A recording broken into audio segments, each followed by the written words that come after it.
ಬೇಲೂರು ತಾಲೂಕಿನ ಹಳೇಬೀಡಿನಲ್ಲಿ 7 ಕೋಟಿ ರು ವೆಚ್ಚದ ಅಂಬೇಡ್ಕರ್ ಬಾಲಕರ ವಿದ್ಯಾರ್ಥಿ ನಿಲಯ ಕಟ್ಟಡ ಕಾಮಗಾರಿಗೆ ಶಾಸಕ ಎಚ್.ಕೆ. ಸುರೇಶ್ ಚಾಲನೆ ನೀಡಿದರು. ಬೇಲೂರು ತಾಲೂಕಿನ ಹಳೇಬೀಡಿನಲ್ಲಿ 7 ಕೋಟಿ ರು ವೆಚ್ಚದ ಅಂಬೇಡ್ಕರ್ ಬಾಲಕರ ವಿದ್ಯಾರ್ಥಿ ನಿಲಯ ಕಟ್ಟಡ ಕಾಮಗಾರಿಗೆ ಶಾಸಕ ಎಚ್.ಕೆ. ಸುರೇಶ್ ಚಾಲನೆ ನೀಡಿದರು. ಸ್ಥಳೀಯ ಭಾಗದ ಪರಿಶಿಷ್ಟ ಜಾತಿ ಮತ್ತು ಪರಿಶಿಷ್ಟ ಪಂಗಡದ ಯುವಕ ಯುವತಿಯರಿಗೆ ಉನ್ನತ ವಿದ್ಯಾಭ್ಯಾಸಕ್ಕೆ ಅನುಕೂಲ ಮಾಡಿಕೊಡುವ ನಿಟ್ಟಿನಲ್ಲಿ ಸಮಾಜ ಕಲ್ಯಾಣ ಇಲಾಖೆಯ ವತಿಯಿಂದ ಸುಮಾರು 7 ಕೋಟಿ ರೂಪಾಯಿ ವೆಚ್ಚದಲ್ಲಿ ಸುಸಜ್ಜಿತ ವಸತಿ ನಿಲಯ ನಿರ್ಮಾಣಕ್ಕೆ ಇಂದು ಅಧಿಕೃತವಾಗಿ ಗುದ್ದಲಿ ಪೂಜೆ ನೆರವೇರಿಸಲಾಯಿತು. ಈ ಭಾಗದಲ್ಲಿ ಪರಿಶಿಷ್ಟ ಸಮುದಾಯದ ವಿದ್ಯಾರ್ಥಿಗಳು ಹೆಚ್ಚಿನ ಸಂಖ್ಯೆಯಲ್ಲಿದ್ದು ಅವರ ಶಿಕ್ಷಣಕ್ಕೆ ಪೂರಕ ವಾತಾವರಣ ಕಲ್ಪಿಸಲು ವಸತಿ ನಿಲಯದ ಅಗತ್ಯವಿತ್ತು. ಈ ಹಿನ್ನೆಲೆಯಲ್ಲಿ ಸರ್ಕಾರಕ್ಕೆ ಸಲ್ಲಿಸಲಾಗಿದ್ದ ಪ್ರಸ್ತಾವನೆಗೆ ಮಂಜೂರಾತಿ ದೊರೆತಿದ್ದು ಕಾಮಗಾರಿಗಾಗಿ 5 ಕೋಟಿ 29 ಲಕ್ಷ ರೂಪಾಯಿಗಳ ಅನುದಾನ ಲಭ್ಯವಾಗಿದೆ.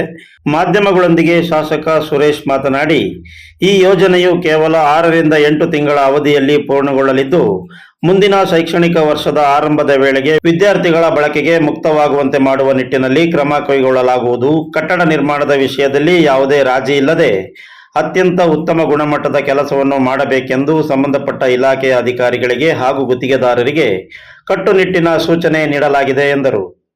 6ನೇ ತರಗತಿಯಿಂದ 10ನೇ ತರಗತಿಯವರೆಗಿನ ವಿದ್ಯಾರ್ಥಿಗಳಿಗೆ ವಸತಿ ಸೌಲಭ್ಯದೊಂದಿಗೆ ಗುಣಮಟ್ಟದ ಶಿಕ್ಷಣ ಒದಗಿಸುವ ಉದ್ದೇಶದಿಂದ ಈ ಹೊಸ ಯೋಜನೆಯನ್ನು ತರಲಾಗುತ್ತಿದೆ. ಈಗಾಗಲೇ ಜಾವಗಲ್ ಭಾಗದಲ್ಲಿ ಸುಮಾರು 1 ಹೊಸ ಶಾಲೆಯನ್ನು ಮಂಜೂರು ಮಾಡಿ ತರಲಾಗಿದೆ.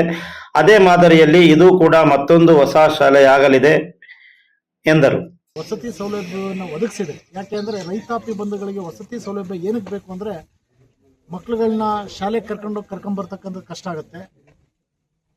ಹಾಗಾಗಿ ವಸತಿ ಸೌಲಭ್ಯವನ್ನು ಒದಗಿಸಿದ್ರೆ ಈ ಭಾಗಕ್ಕೆ ಅನುಕೂಲ ಆಗುತ್ತೆ ಅಂತಕ್ಕಂಥ ಉದ್ದೇಶದಿಂದ ಇದನ್ನು ಮಾಡಿದ್ದೀವಿ. ಇದರ ಸದುಪಯೋಗವನ್ನು ಸಾರ್ವಜನಿಕರು ಪಡ್ಕೋಬೇಕು ಅಂತಕ್ಕಂಥ ವಿನಂತಿಯನ್ನು ಮಾಡ್ತಾ ಉತ್ತಮ ಗುಣಮಟ್ಟದ ಕೆಲಸವನ್ನು ಕಟ್ಟಡ ಅಂದರೆ ಒಂದು ಕಟ್ಟಡ ಅಂತಕ್ಕಂಥದ್ದಕ್ಕೆ ಉತ್ತಮ ಗುಣಮಟ್ಟದ ಕೆಲಸವನ್ನು ಮಾಡಬೇಕು ಅಂತಕ್ಕಂಥದ್ದನ್ನು ನಮ್ಮ ಕ್ರೈಸ್ಟ್ ಇಲಾಖೆ ಅಧಿಕಾರಿಗಳಿಗೆ ಮತ್ತು ಗುತ್ತಿಗೆದಾರರಿಗೆ ಸೂಚನೆಯನ್ನು ನೀಡ್ತಾ ಇಲ್ಲಿ ಏನು ಫೇಸಿಂಗು ಇನ್ನೊಂದು ಮತ್ತೊಂದೇನೋ ಸಣ್ಣ ಪುಟ್ಟ ಸಮಸ್ಯೆ ಇದೆ ಅದನ್ನು ಬಗೆಹರಿಸ್ತಕ್ಕಂಥದ್ದನ್ನು ಆಗುತ್ತೆ.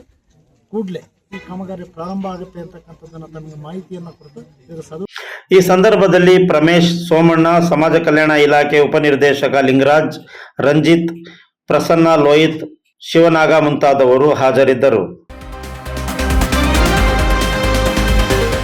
You are watching TV46 News Kannada.